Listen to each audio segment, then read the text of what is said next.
छोट्या संकटांना तोंड देताना आई आठवते आणि जेव्हा मोठी संकटे येतात तेव्हा बाप आठवतो। रुबाब हा आपल्या जगण्यात कामात असावा। नवीन कपडे घालून रुबाब नाही दाखवता येत। कष्ट करण्याची ताकद असेल तर जे आहे त्यात समाधान कधीच पाहू नका। जिथे पैसेवाले कमी पडतील तिथे तुमची गरज भासेल असे यशस्वी बना। आयुष्य आनंदात जगा पण आपले कर्तव्य कधीच विसरू नका। करिअर सोडून मागे जाल तर दुसरा त्याच संधीचे सोने करून पुढे जाईल। प्रॉब्लेम हे येतच राहणार, त्यांची सवय करून त्यांना टक्कर देणे महत्त्वाचे आहे। जेव्हा तुम्ही संकटात असाल तेव्हा 75% मदतीचा हात हा तुमच्या मित्रांचा असेल। जर तुम्हाला स्वाभिमान मिळवायचा असेल तर तुम्ही कर्तृत्व सिद्ध करायला पाहिजे। यशस्वी लोकांच्या कथा वाचून प्रेरणा भेटेल। काही शिकायचं तर जे कधी हार मानत नाही त्यांच्या कथा वाचा। चूक महत्त्वाची असेल तर व्यक्ती विसरावी आणि व्यक्ती महत्त्वाची असेल तर चूक विसरावी। कष्टाच्या गोष्टीचा जास्त विचार करायचा आणि नशिबाच्या गोष्टी बोनस म्हणून बाजूला ठेवायच्या। स्वतःला कधी कमी समजायचे नाही, आपल्याला आवडतं ना तेच करत राहायचं। शांत व्यक्तीकडे कधीच दुर्लक्ष करू नका, कारण तेच खरे आयुष्याचे गेम चेंजर असतात। एक वेळ एकटे चालायला शिका पण कोणाच्या मागे धावणे शिकायचे नाही। घडून गेलेल्या काही गोष्टी अशा असतात की भूतकाळामध्ये जेथे आपण रडलोय ते आता आठवलं की हसायला येतं आणि जिथे जिथे हसलोय ते आठवलं की आता रडायला येतं। सामान्य कुटुंबातील असो किंवा इतर नोकरदार व्यक्ती असली की घरच्यांसोबत वेळ घालवायचा असतो तेव्हा असं वाटतं की कामावरून सुट्टी भेटली पाहिजे आणि आता वेळ बघा कशी आहे।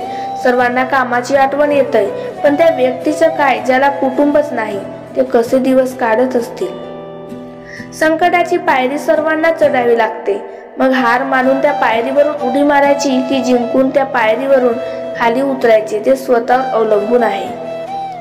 आठवणींचा गुंता कधी सुटणार नसतो, तो कोणत्याही तरी गोष्टीवरून आठवणी या पुन्हा आपल्या मनात जागा घेतात। पण जितके आपल्या कामामध्ये वेळ गुंतवाल तितके चांगले।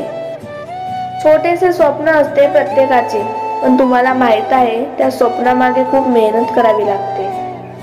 काही छोट्या छोट्या गोष्टी खूप काही शिकवून जातात, पण वेळ अशी गोष्ट आहे जी काही न बोलता खूप काहीतरी सांगून जाते। जो व्यक्ती लवकर जबाबदारी घ्यायला शिकतो त्या व्यक्तीला आयुष्यात कितीही संकट येत राहिले तर तो मागे फिरत नाही।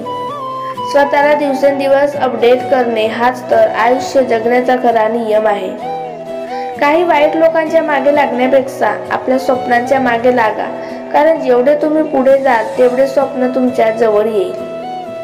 दुसऱ्याला समजवण्यापेक्षा आयुष्यामध्ये रोज तुम्ही ज्याला पाहता त्याला समजवत जा, मग बघा कधीच नकारात्मक विचार मनात येणार नाही। तुम्ही एखादे चांगले काम करायला जाता तर नक्की करा, कुणाची वाट बघत बसू नका। तुम्ही चांगले काम करताय ना, मग तुम्हाला पाठिंबा हा भेटणारच। कोणताही श्रीमंत माणूस गेलेली वेळ विकत घेऊ शकत नाही, पण कोणताही गरीब माणूस येणारी वेळ नक्कीच बदलू शकतो। आयुष्य अशी एक गोष्ट आहे ज्यामध्ये माणसाला प्राणी बोलले तर माणसाला राग येईल आणि वाघ बोलले तर चेहऱ्यावर आनंद येईल। कुणाला धोका देऊन जास्त आनंदी राहू नका, कारण जेव्हा आपले नशीब आपल्याला धोका देईल तेव्हा आपल्याला कळेल की मनाला किती वेदना होतात। तुम्ही स्वतःला कधीच कमी समजू नका, कारण तुम्ही तुमच्या आयुष्याच्या अशा रस्त्यावर देखील एकटे चाललात आहात जेथे तुम्हाला एखाद्या व्यक्तीची साथ हवी होती।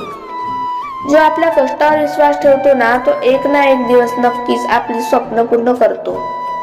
जेव्हा तुम्ही घरातून बाहेर असता तेव्हा तुम्ही नेहमी ऍक्टिव्ह राहा, कारण तुमचा फायदा घेणारे बाहेर खूप बसलेले आहेत। पण घरी येता तेव्हा तुमचं प्रेमळ मन घेऊन या, कारण त्या घरात तुमच्यावर प्रेम करणारी माणसे बसली आहेत।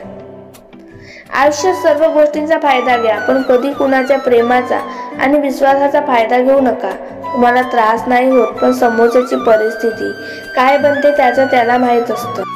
आपल्या आयुष्यात खूप सारे पर्याय असतात, हे पर्याय आपल्याला भरकटण्यासाठी असतात, पण कितीही अडचणी आल्या तरी आपला मार्ग बदलायचा नाही।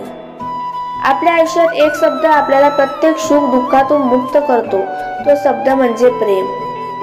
स्वतःला असं बनवा की जर तुम्हाला कोणी हर्ट केलं तरी सुद्धा तुम्हाला काही फरक नाही पडला पाहिजे. आपल्या माणसावर आपण प्रेम किती करतो हे महत्त्वाचे नाही, तर आपण त्या माणसांची रिस्पेक्ट किती करतो हे महत्त्वाचं आहे.